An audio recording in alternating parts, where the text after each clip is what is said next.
What up, YouTube? Here with another episode of Talk Wrestling. On this episode, I'm going to be giving out my review for the year 2022, and we'll be giving out my year-end awards. The first award I'm going to be giving out is the Male Wrestler of the Year. That award goes to Roman Reigns, the current WWE Undisputed Universal Champion. He became that at WrestleMania 38. He's been on the best run of his career ever since he came back 2020, and yeah, him right now, he is the top guy in all of pro wrestling. You could put whatever top guy from whatever promotion, whether it be Impact Wrestling, AEW, NWA, New Japan Pro Wrestling, GCW.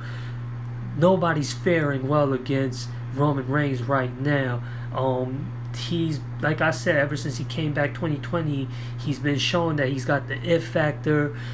His biggest criticism when he was coming up as being promoted the top guy since John Cena left, a lot of criticism came along his way, not for his in-ring ability, not for his ability to perform great matches in the ring. It was his character, it was his mic work, and his charisma. Well, since he came back the year 2020, he's showing all that. I think he's got the total package, he's got the it factor down, and like I said, he's been on the best run of his career, and anytime he's on air, he's the best thing that WWE has to offer. And yeah, once again, the Male Wrestler of the Year award goes to Roman Reigns. I think he's been Wrestler of the Year for 2020, 2021, and 2022. We'll see how this year goes for the head of the table, the Tribal Chief, Roman Reigns.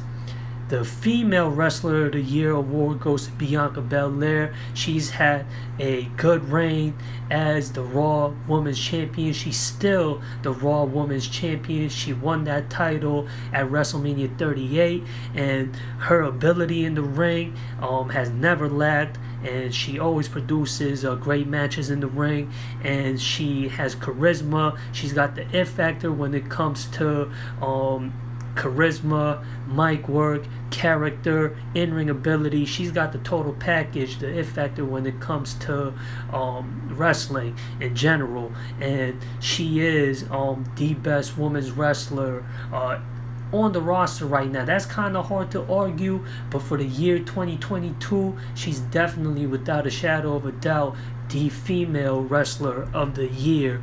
And yeah, hopefully she has a good 2023 as well. Anyways, moving along, the Tag Team of the Year award goes to the Usos. The Usos have been a household tag team in the WWE, or I would say in pro wrestling in general. They've been one of the best tag teams for a long time now, and anytime they put on a match, they put on great matches. They're workhorses in the ring, and they're great performers in the ring, and they got charisma. Jey Uso especially, he showed in 2020 when he was on his singles run that he's got charisma. He also got the it factor, and he is one of the best wrestlers in all of pro wrestling right now. And with Jimmy Uso, his brother, back in action, and them being the current undisputed WWE Tag Team Champions, it's hard to dispute that they are the Tag Team of the Year. I would say ever since Jimmy Uso came back for the year 2021, the Usos been the best tag team, and them being the WWE Undisputed Tag Team Champions right now, it's hard to dispute. In whatever promotion that pro wrestling has to offer, whatever tag team any other promotion has to offer, they're not lining up too well versus the Usos right now. So that award for the Tag Team of the Year goes to Jimmy and Jay, the Usos. And the Group of the Year for the year 2022 is the Bloodline. The Bloodline started with Roman Reigns and Jey Uso. Jimmy Uso was injured for the year 2020, and then he came back the year 2021, aligned himself along with his brother and Roman Reigns to form the Bloodline, and then they added 2 more additional members to the Bloodline this year. Solo Sikoa, he made his main roster lost his debut at the Clash at the Castle when he interfered in the match between Roman Reigns and Drew McIntyre and helped Roman Reigns win that match and retain his undisputed WWE Universal title. And he's been playing the enforcer role ever since. And then Sami Zayn, who was a honorary Uso for a while, and then it wasn't until recent that he became a official member of the Bloodline, and he provides the comedic factor to the Bloodline. He brought, I would say, a refreshment to the Bloodline, because if it were to be just Roman Reigns and the Usos only, it would have been the same old, and Solo Sikoa doesn't provide any talking. He's playing that enforcer role, and Sami Zayn, he's adding a new flavor, a new feel to the Bloodline, and that is something that any group or any character in pro wrestling needs, especially if it's gonna continue, or else the group will have to disband because it's gonna get stale. And the WWE has done a great job at not letting the Bloodline become stale. And then the next award is the match of the year. That award goes to Roman Reigns versus Brock Lesnar, a last man standings match we saw at Summerslam last year. That was, I think, the best match that pro wrestling provided, or from what I saw for last year in pro wrestling. They provided creative elements, extreme elements in this match between Roman Reigns and Brock Lesnar. It was a good, exciting back and forth, good action-paced match between two great performers, Roman Reigns and Brock Lesnar, and I think that was the best way to end a long-time rivalry. Roman Reigns and Brock Lesnar been in a feud, I say, ever since the post-John Cena era, and it was a good way to close the chapter between Roman Reigns and Brock Lesnar. And like I said, I think that this was the best match I saw from the year 2022. Anyways, the next award is the Surprise of the Year award. That award has got to go to Vince McMahon stepping down as the CEO of the WWE. Now, for as long as I can remember, Vince McMahon been the CEO of the WWE, and a lot of casual wrestling fans, they would align Vince McMahon with all the pro wrestling. Now, Vince McMahon been the CEO of the WWE since the 70s, I think. Now, I don't know if there's a lot of people still here to this day that were alive and remember the territory days. Now, if you're a wrestling fan that's tapped into the world of wrestling, y'all could go check out clips from YouTube of the territory days. But as far as like the most recent days of pro wrestling, Vince McMahon has been the CEO of WWE, and like I said, all the casual wrestling fans that are not tapped into the world of pro wrestling, they'll align Vince McMahon's name with all of pro wrestling. That's why I say this was a surprise of the year.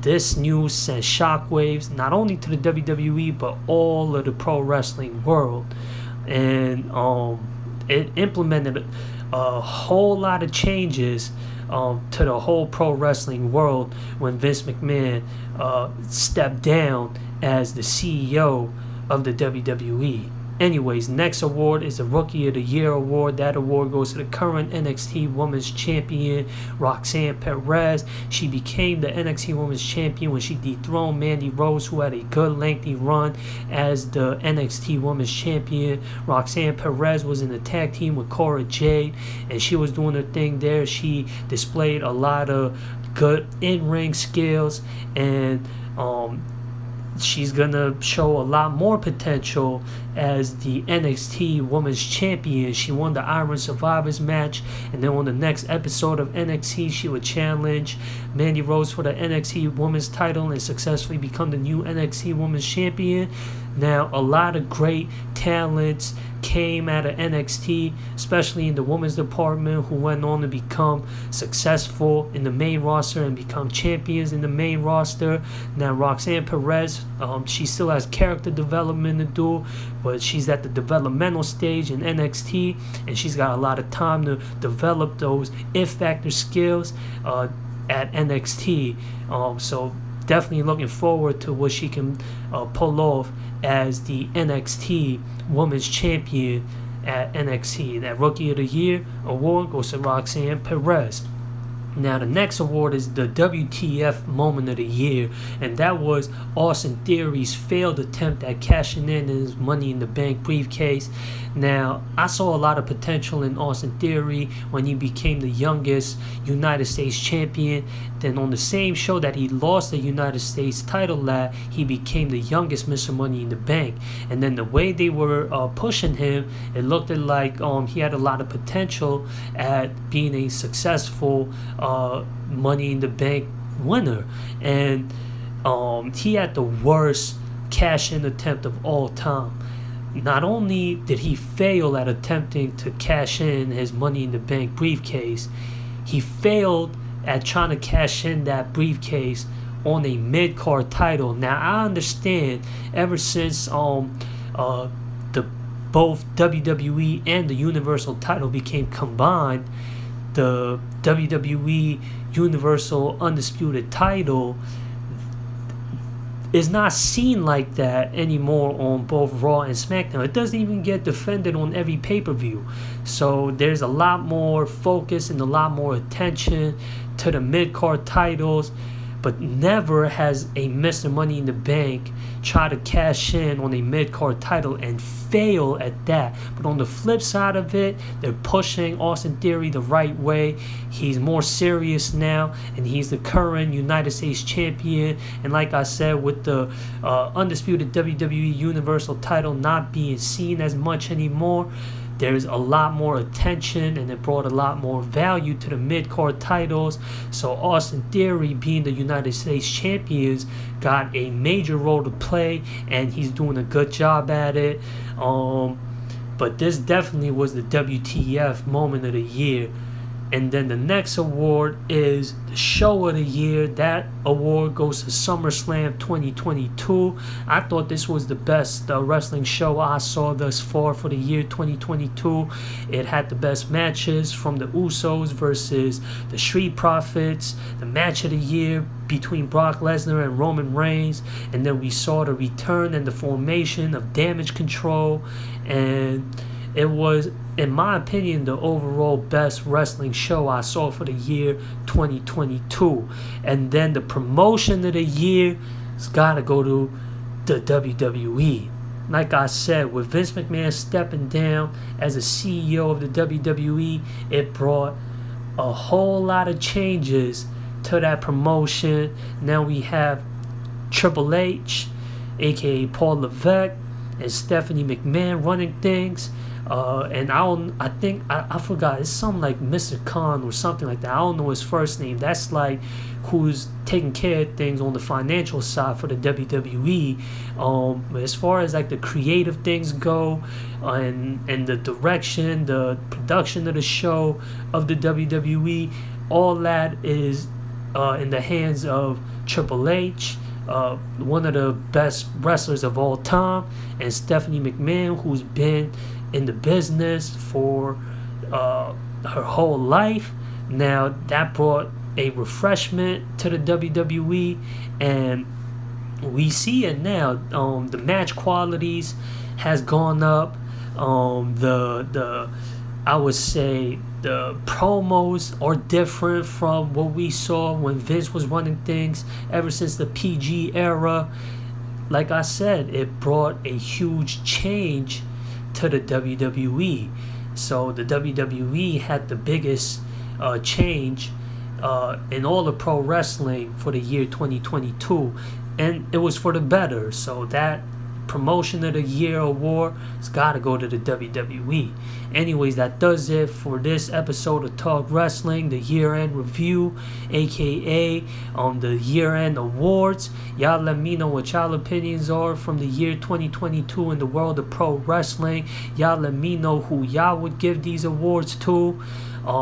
Comment, subscribe, share, like, all that good stuff. And that does it for this episode. And I'm out of here, y'all. Peace.